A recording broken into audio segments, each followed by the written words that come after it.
नमस्कार, स्वागत है आपका। आज हम बात करेंगे श्री दुर्गा सप्तशती के हिंदू धर्म के सर्वमान्य ग्रंथ के बारे में।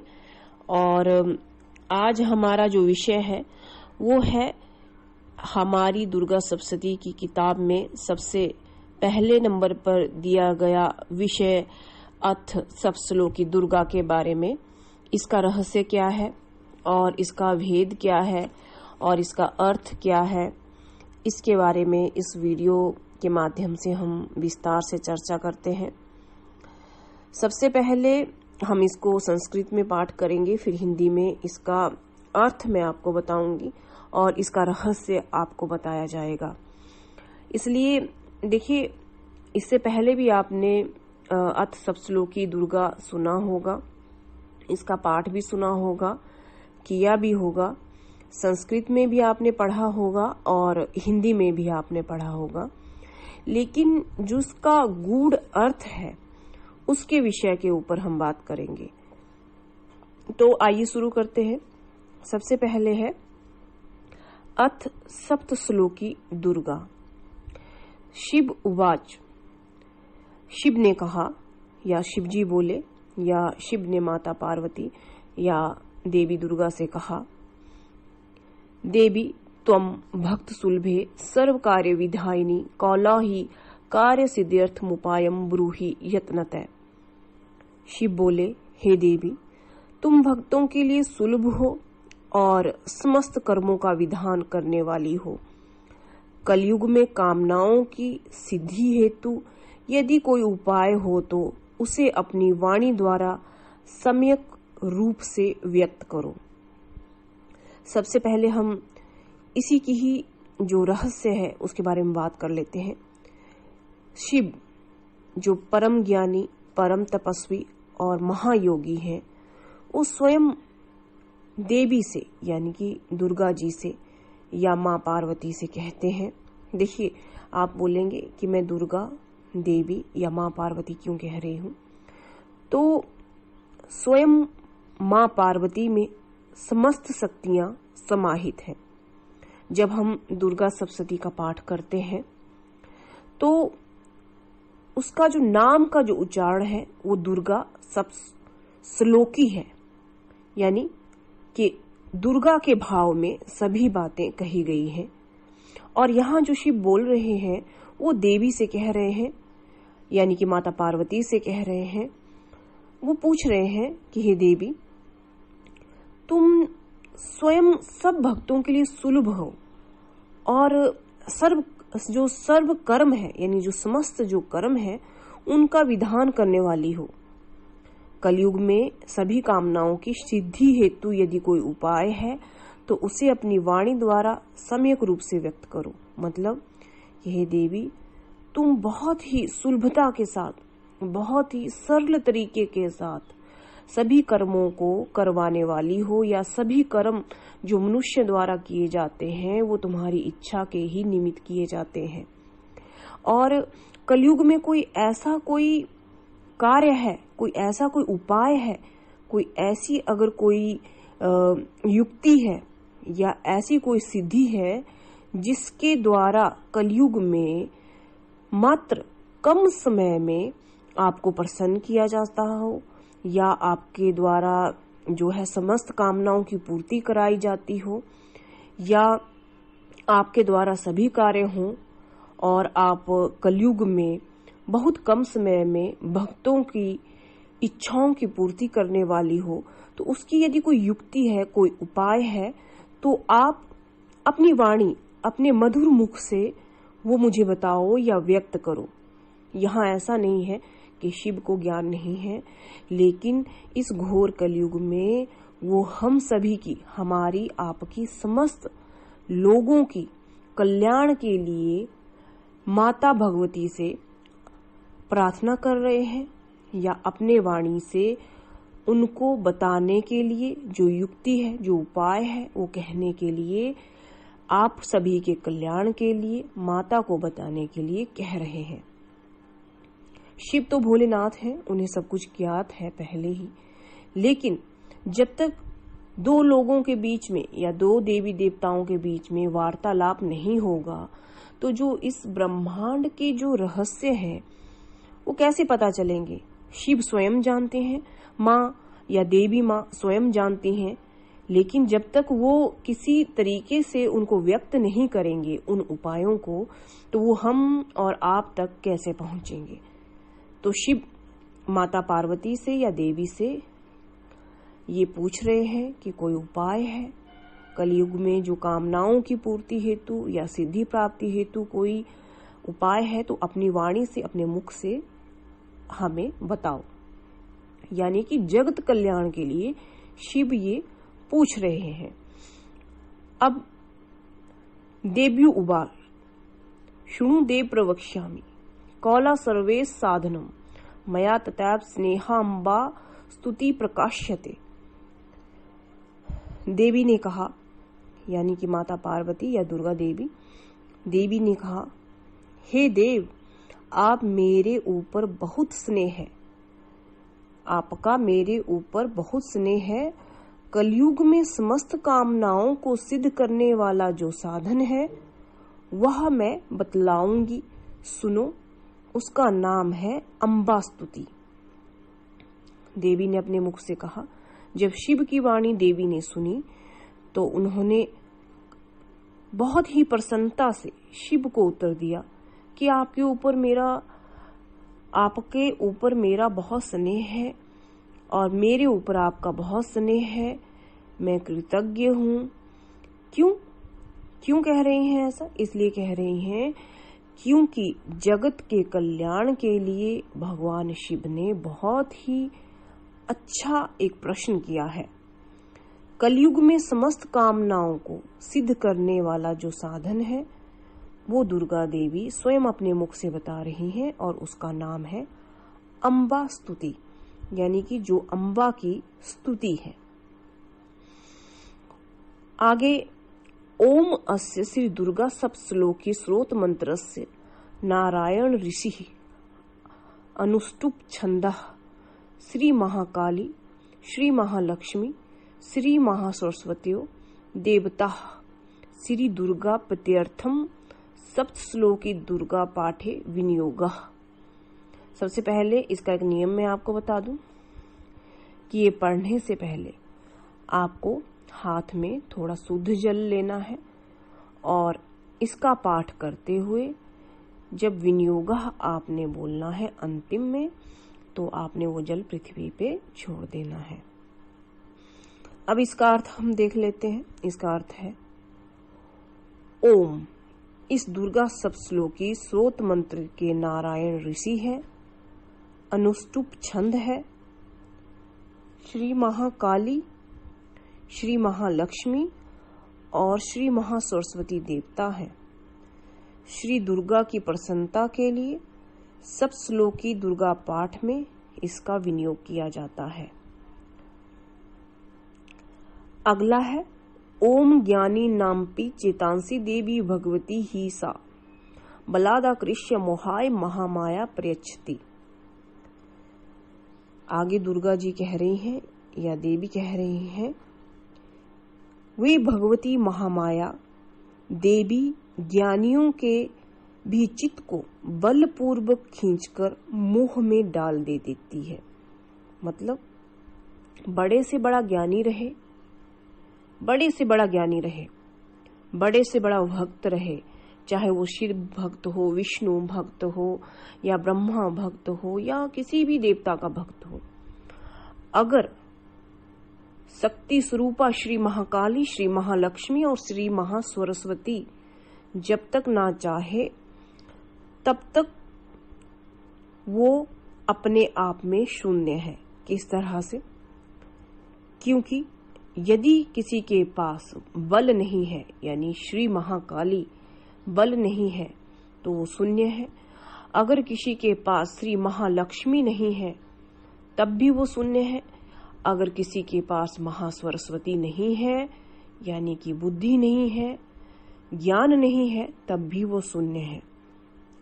अगर ये तीनों आपके पास उपलब्ध है, बल बुद्धि विद्या, अगर आपके पास बल, बुद्धि, विद्या या धन जब उपलब्ध है तभी आप ज्ञानी हैं, तभी आप योगी हैं। अगर आप कल्पना करेंगे कि श्री महाकाली यानी बल यदि आपके पास ना हो तो आपके पास कुछ भी नहीं है, अगर बुद्धि ना हो तब भी कुछ भी नहीं है, अगर लक्ष्मी नहीं है तो इस घोर कलयुग में तो कुछ है ही नहीं।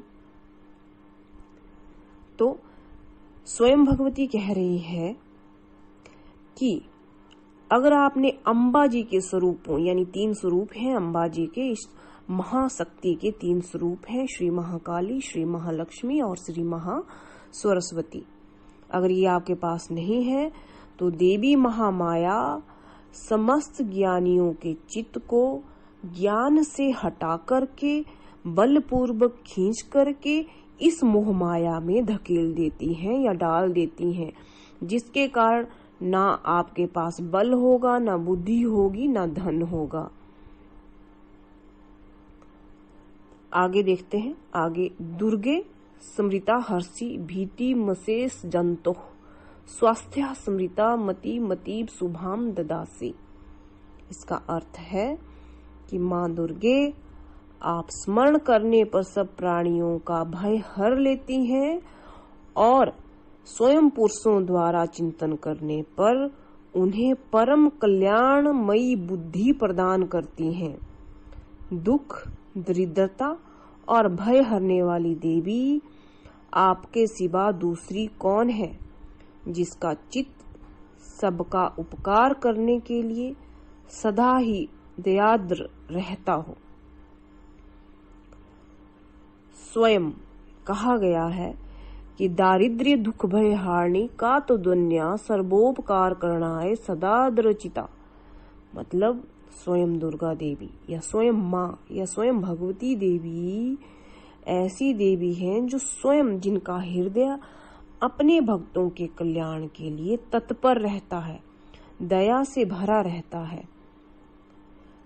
दुर्गा माँ या देवी, अच्छा रहे कि आप माँ के रूप में उनका स्मरण करें। ये जो भगवती माँ दुर्गा है ये परम शक्तिशाली है। ये मात्र अपने बच्चों के स्मरण करने से ही अपने प्राणियों का समस्त भय हर लेती हैं। अगर किसी पुरुष या इसके किसी भक्त या किसी स्त्री पुरुष कोई भी हो जो इनका भक्त है, उनको वो स्वास्थ्य प्रदान करती हैं, उनको बुद्धि प्रदान करती हैं, उनको कल्याण करती हैं, दुख और दरिद्रता और भय को हर लेती हैं। इनके सिवा कोई दूसरा ऐसा नहीं है। स्वयं ब्रह्मा विष्णु महेश की ये शक्ति है, त्रिदेव की ये स्वयं शक्ति है।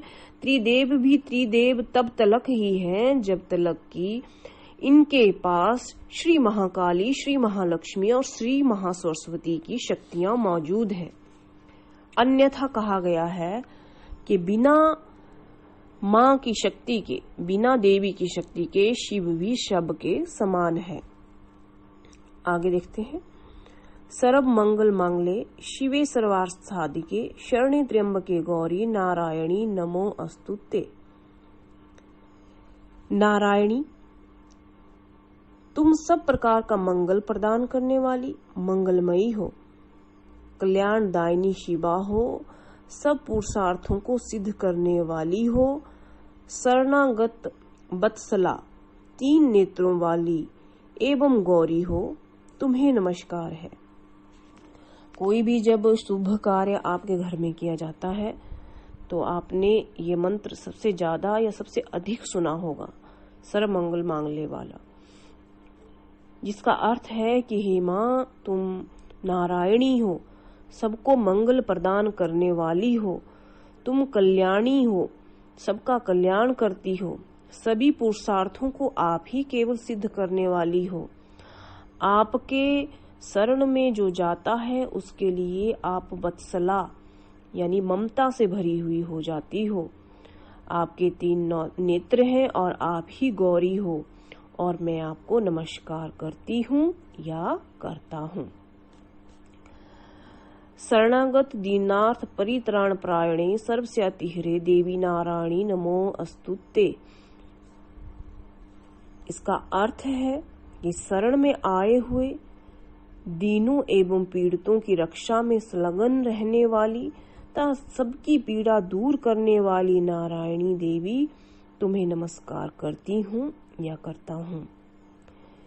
जो भी भगवती की शरण में जाता है, चाहे वो दुख दरिद्र से कितना भी पीड़ित क्यों ना हो, भगवती हमेशा उनकी पीड़ा को दूर करती है, अपने बच्चों की तरह उनका पालन करती है और उनकी रक्षा में सदैव संलग्न रहती है। अगला देखते हैं। सर्वस्यातिहरे देवी नारायणी नमो अस्तुते।